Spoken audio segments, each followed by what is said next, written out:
as an artist, one thing I like to say is that I like to hang around in the space between reality and metaphor.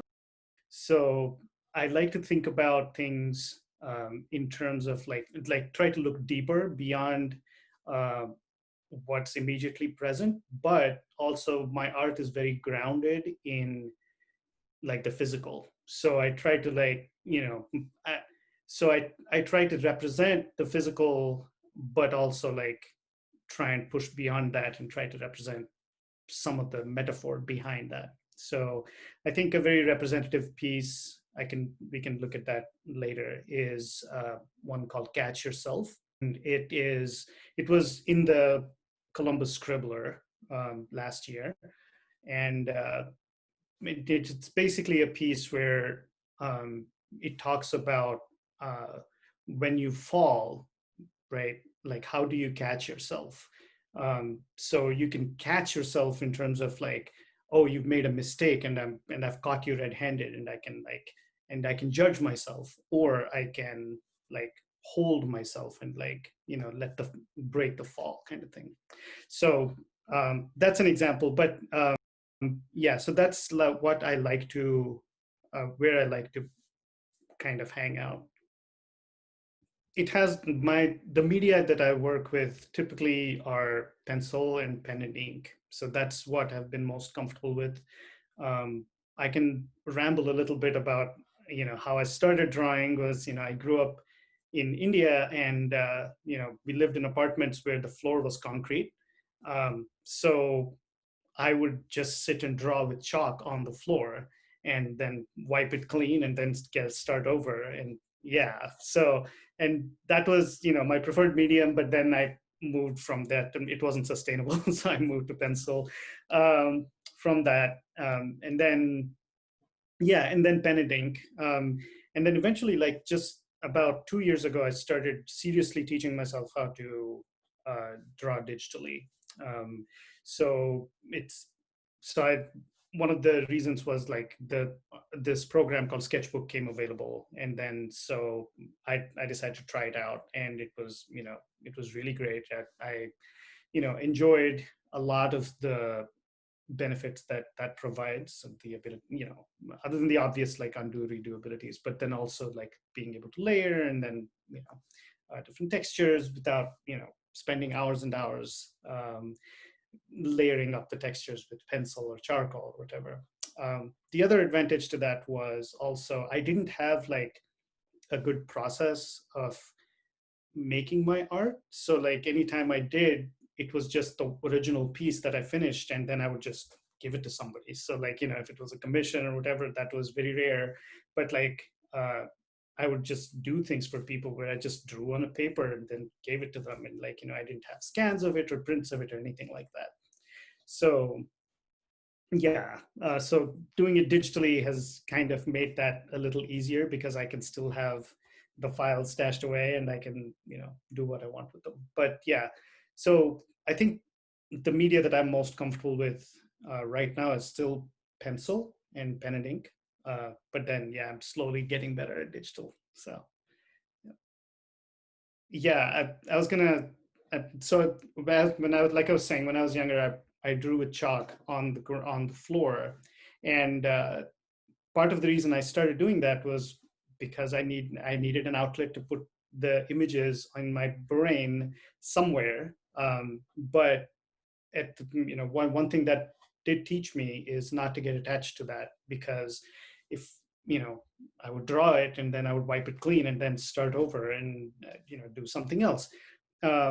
So I think what's happened as a result is that um, I can I know when to stop, or I know when my idea is out there, and I don't get caught up in a particular style or a particular way of doing things, because I don't have like an established record of like, oh, this is how I learned to do this. It's more physical and visceral. So like I just get doing it, and so it's like muscle memory more than like any kind of studied thing. Yeah, so it has definitely changed the work that I've done. over a long period of time. So like I think, ideally, or not ideally, but originally I started, like a lot of us here, like, we with comics. And uh, so I grew up with comics that were published in India, and they were called Indrajal comics. And I mean, they were still, you know, American authors, and like, lots of, everything that comes along with that. So yeah, but I grew up reading those. And and so like, obviously like superheroes were a thing. And like, so a lot of my work, a lot of my drawings were like superheroes. And but again, partly, my not getting attached, but I found that it was starting to get a little tedious for me to like keep doing that over and over. Like, there's only so many poses you can come up with where like somebody's whacking somebody else. And so yeah, I kind of moved into like doing more uh realistic stuff. But then I think i I didn't like really get into my voice, as as we talked about, like until a few years ago, when I basically came to the realization that like I need to do more than just doodle.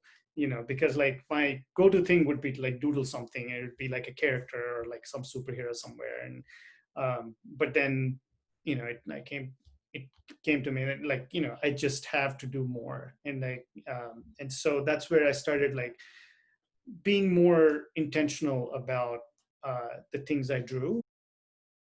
So like I mentioned earlier, like there a lot of or my earliest uh, impressions from comics were these syndicated strips that came in the local newspaper called the Times of India. And so and they were the two main comic strips that influenced me were Mandrake the Magician and The Phantom, both of which were drawn, or actually, they were authored by this American guy named Lee Falk, and then drawn by Cy Berry. And Cy Berry's art was like my favorite. It was just amazing, and even now, I think I can, point directly to him as my influence of like the way I draw characters, people, by postures, all of that. And so there were a few others. There was a comic that was a little above my age appropriateness at the time, called Modesty Blaze. And it was like this super really cool comic. I think it was like Australian, I can't even remember. But she was this like woman detective, and there was this guy who was basically her sidekick, who needed to come in like when she needed the muscle, he would be there. But like she could totally rock on her own. Like she was she could fight, she would solve cases, like all of that. Like it was really really cool. Even now that I reflect on it, like I wish I'd read more of that than some of the other stuff. But again, the art was amazing on that, and I do not remember who the artist was. So but then those were all like influences. So like again, very realistic looking. Even Cy Berry's superheroes were all still very like uh, you know realistic looking. They didn't look like steroid influenced, or like so so yeah, so that was definitely a big influence. And then I read other comics going further along into my career. The DC Comics was a big thing, but then I never. I mean, so and there was almost like a direct line that you can draw from Phantom to Batman. And like in fact, Stanley, I believe, even talked about like Phantom being an influence on, or not Stanley, sorry, Jack Kirby, talked about that being an influence. But anyway, um, so I took to Batman once I started reading comics here in the U.S. But so a lot of my drawing still looks like that, and like the way I frame my scenes and such. But then, yeah, the themes have obviously moved on to other things. So yeah, there's definitely, I think the realization I was talking about like doing more than doodling superheroes came as a direct result from the events of like the last several years. And I think this past year, the most recent one was George Floyd's killing. And and one of the like I try to like stay away from political drawings, but that one I just couldn't let past. So like I can share the piece that I did. There's a lot to unpack there, but I feel like, and again, I wanted I should thank JM for this too, as like being the catalyst to say that art can be activism, and like I knew that, and like and I had been thinking about it, but like it didn't like it was good to have that come from an external source and just kind of you know force me to face it and not just be like, oh, yeah, it's just some thought in the back of my head, and be like, yeah, sure, I'll get to it, right? I mean, because I can't afford to do that anymore. um so definitely like some of the like political dog whistling, just rise of, I mean, not even hate, but like just, and yeah, the pandemic too, like I think it kind of merged in with, it's like it's an interesting flow of just people's attitudes.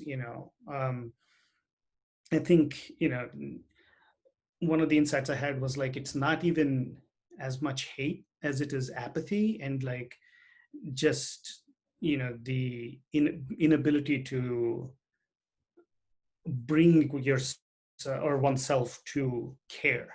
um and so like I feel like that's where the role of art really shines, because when you see something or hear something, whatever form that takes, I feel like more than uh, trying to make a point, on social media or like, wherever else, like, where, it falls on whatever, it's like problem, however it's interpreted is not in your control. But like, I feel like art uh, can break that in lots of ways where, you can't help, I mean, if done powerfully enough, like you cannot help see the message, and it hits at a deeper level than just cognition. So I feel like, you know yeah, so I think art has like a super powerful role to play right now. And yeah, and that's why.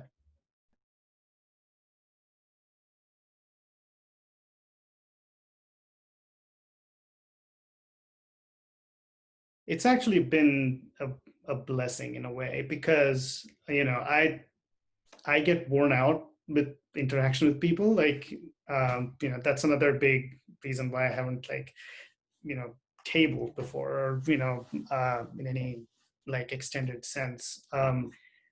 And so like, and I had a pretty long commute with work, and so like it was hard to like wrestle time out of the day to like do the things. And like, I don't work as an artist full time. Like, this is stuff I do, on the side, and that has been like kind of a defining thing for me too, where like, it's always been a hobby or like been a side thing, um and so like when I decided to like take it seriously and give it its due, it meant that I needed to sit down and like make room for it. Not just in a physical sense, but like, just emotionally and like in time wise. And so, so not having to drive has been great. So like I can spend that extra time, because before it was like, okay, do I spend this time with my family, or do I spend this time, you know, doing something else, or like doing some, you know, doing the dishes or whatever. And like, there's so much to do. Like, and so, driving an hour and a half every day, just didn't seem worth it. And so like I was already looking for ways to, you know, go back to being remote. And I think this really helped in that, like, by forcing me to, basically make my office, be my temple, right? I just come here and do my thing. Um, so yeah,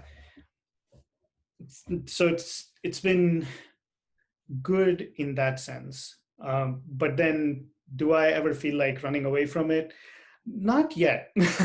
Like, there have been times when I've like decided, okay, I've worked a solid week on this thing. I can take a break and like, spend a day just reading, or not a day, but like that hour of that day reading instead of trying to make more art. And I'm also like, you know, not as, and having just come to this point where I'm like, okay, I'm making room for art now.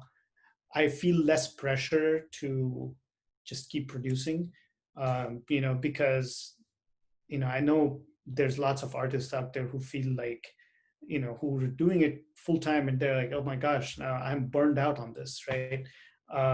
So I have thankfully, like, haven't gotten there yet. And like, but at the same time, it's also been really good because I've been able to do some really meaningful stuff. I mean, not just for my expression, but I've been working with like a consulting company in India that is doing some social work, where they've kind of have me as like a freelance illustrator. And so like I've been doing stuff where like that has to do with child education, trying to like educate people, adults, against of the evils of like something like child marriage, or like other social issues, right? So that's been really, really gratifying to like uh, make that be part of what I do. So yeah. Yeah, this year has, like, I don't know, it's held up like this. How you go to a circus and there's those funhouse mirrors? This is literally like every corner you turn, there's a different funhouse mirror reflecting weird parts of you to yourself. So I think, yeah, definitely. I mean, there's no way that we could not be transformed by this year. And I think even if even without the pandemic, uh, you know, just the last 4 years of this presidency, of the whole, political uh, buildup that's been happening, it's like, there was a need, or at least I felt the need for like catharsis and like some way of like, you know, uh, speaking out that I, you know, had the privilege in lots of ways of not doing before. And but then the pandemic and like just the gross incompetence around like managing it, made it even more like it almost feels imperative to like do something, right? And you're totally right, like, I hear you when you're saying like, you feel powerless in lots and lots of ways. um, but then, that does make you really focus on what you can do. And like, uh, you know I think whether or not it, or measuring its impact is not a worthwhile way of, uh, evaluating whether it's worth doing. So, and I think, um, and that's an insight, like, I think that's become more clear to me over this year. And so I think going forward, hopefully, I will,